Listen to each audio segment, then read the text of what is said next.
ada semacam saluran atau kemudian hujan kuno ya, dan tapak kuno menuju ke area lorong-lorong. Kita sudah meneliti lorong itu ada batu aneh ya, ini yang lorong. Kemudian memang kita tukar piton seperti ini ya, kita tukar piton ini seperti ini, tapi kita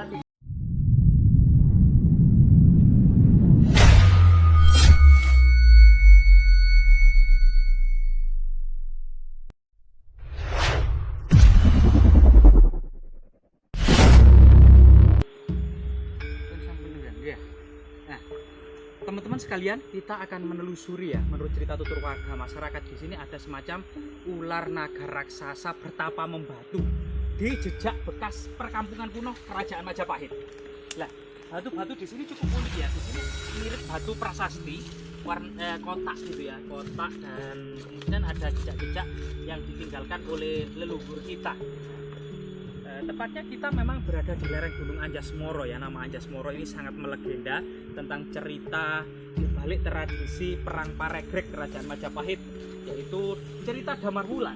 Nah, seorang budak atau abdi yang ternyata dalam cerita ini bersanding dengan Ratu Kencana Bumi, termasuk menikahi Putri Anjas-Moro ya, seorang putri dari Patih Logender, termasuk kemudian kedua istri Minak Jinggo, Dewi Puyengan dan Dewi Wahita itu juga berhasil diboyong dinikahi juga dengan Damar Wulan.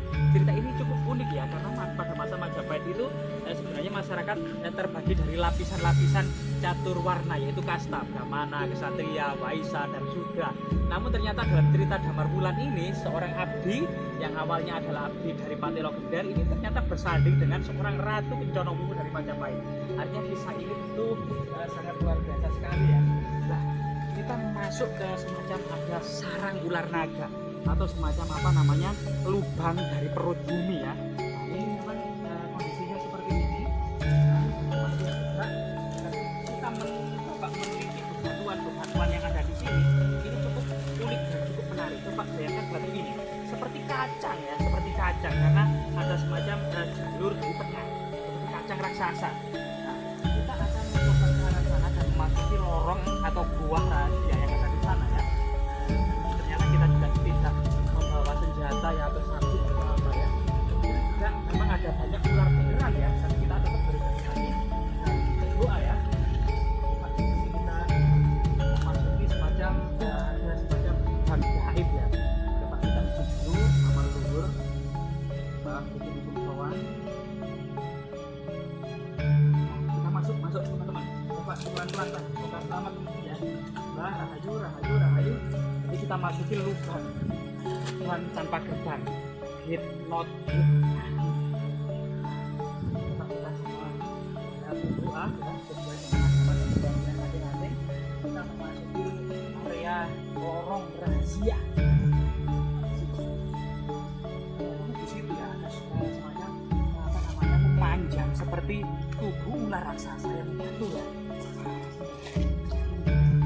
Rumpun bambu ini sama tanah aluvial ya. Ini tanah aluvial di lereng-lereng Gunung Anjas-Moro ini tanah aluvial teman-teman. Jadi tanah aluvial inilah yang kemudian diduga pernah mengubur ibu kota Kerajaan Majapahit atau kota kuno ya, situs kota kuno Kerajaan Majapahit di Trowulan itu sedalam 2 meter. Karena memang ratusan tahun terjadi banjir bandang dari lereng-lereng Gunung Anjas-Moro ini, sehingga kemudian pemerintah kolonial Belanda itu menggalakkan tanaman jati di lereng Gunung Anjas-Moro ya di abad ke-19 sampai 20, awal abad ke-20. Nah, di sini memang kita akan mendapati sisik-sisik ular raksasa ya, terutama di sini teman-teman. Ini banyak akar-akar bergelantungan ini. Di sini teman-teman. Ini teman-teman ya. Jadi ada semacam di sini sangat besar sekali. Jadi ini memanjang. Kemungkinan ini adalah lapisan kerak bumi di masa purba yang tersingkap. Atau mungkin menurut legenda dan cerita tutur masyarakat, ini memanjang berkelok-kelok sampai sana. Ini adalah memang benar-benar tubuh ular raksasa yang membatu.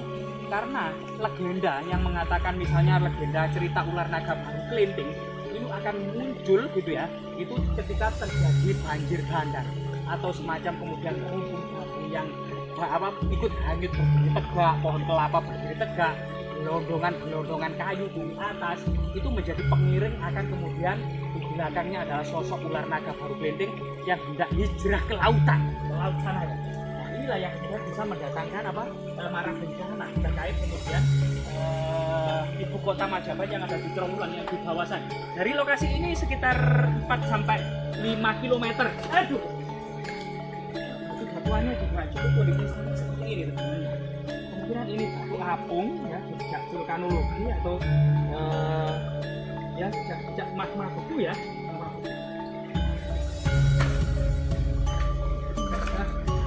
Memasuki area yang jarang dimasuki oleh manusia ya.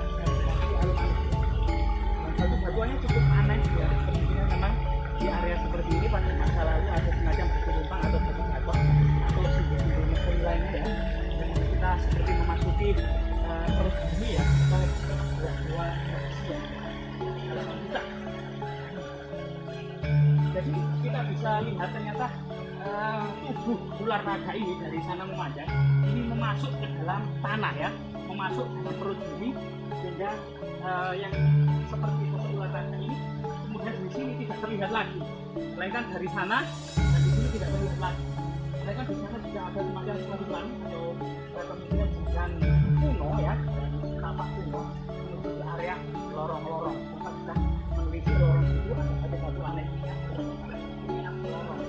Kemudian memang habitat ular piton seperti ini dan habitat ular piton ini seperti ini. Tapi kita tidak ingin bertemu dengan ular yang akan menjadi kendala untuk melakukan eksplor kita ya. Kita karena kajian artefaktual di pedalaman hutan ini.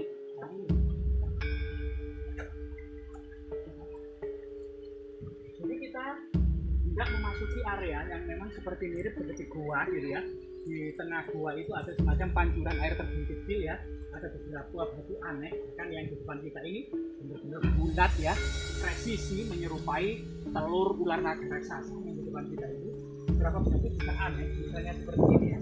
Jadi batu-batu di sini seperti bentuknya seperti permata gitu ya. Jadi ada bagian bawah dan ada bagian atas ya. Nah, ini sesuatu yang sangat serius.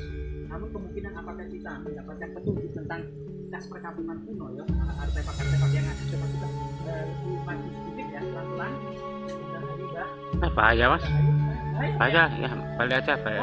Bahaya pak ya? Ya bahaya, itu kan. Kita memang di sini cuma mendapati dan juga telur ular naga raksasa, misalnya kita ada beberapa batu misterius dan kelihatannya memang ada bahaya terutama di sana ya. Jadi di lapisan sana itu memang bisa seperti itu. Jadi hanya kemudian ular piton saja, mereka juga bisa ular hijau yang sangat ganas atau masyarakat menyebutnya itu ular luwu, ular luwu. Dan kemudian juga ular itu yang belang-belang itu loh, putih hitam itu loh, ular weling, ular weling ya namanya pak ya. Nah ini juga sering merupakan habitatnya itu di daerah-daerah seperti ini ya. Karena juga di area seperti ini itu makanan misalnya katak, ya, tikus, landak kecil atau musang atau hewan-hewan kecil makanan yang menjadi mangsa dari ular-ular itu. Coba kita kembali karena memang tidak memungkinkan area bawah ini. Nah ternyata di pedalaman hutan ini ada semacam sesuatu yang aneh. Jadi ini kita masuk hutan ada semacam kayak simbol-simbol aneh yang digantung itu pak ya.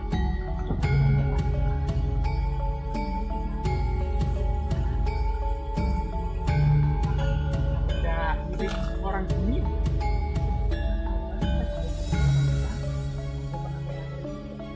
Tempat lebah mas ya. Oh ini tempat lebah. Oh lebahnya pak. Iya. Lebahnya sudah masuk. Ini kemungkinan Ya masyarakat ternak lebah. Masyarakat sekitar hutan ini mungkin mungkin juga suku-suku pedalaman ini pak ya. Iya. Masih memelihara lebah semacam suku Talang, suku Kuningan atau suku Pantai pak ya. Ini sangat misteri teman-teman bila kita memasuki area ini memang seperti semacam rumah ya, rumah pohon, rumah kampung. Kita akan ruangan seperti lengkung ya, lengkung katedral di bambu kecil. Ini namanya bambu apa pak ini pak? Bambu apus. Nah, ini Buluh. wulung ya. Buluh. Ini namanya pring wulung atau pring atau bambu wulung teman-teman. Semoga kemudian eksplor kali ini dalam mengungkap jejak kemudian tadi lapisan yang menurut cerita tutur masyarakat itu adalah ular naga yang keluar dari perut bumi ya, yang sewaktu-waktu ketika akan terjadi banjir bandang itu akan keluar, sebagaimana kemudian tersirat dalam legenda ular baru kelinting. Ini salah satu kearifan lokal di balik legenda maupun cerita tutur masyarakat. Tentu di masa lalu itu ada peristiwa besar yang menjadi kemudian semacam memori atau ingatan masyarakat ya. Semoga kemudian bermanfaat, dan ya, semoga teman-teman juga mendoakan aktivitas kita agar senantiasa tidak terjadi apa-apa, mara bahaya ya, senantiasa kemudian tetap selalu lancar gitu ya. Semoga bermanfaat.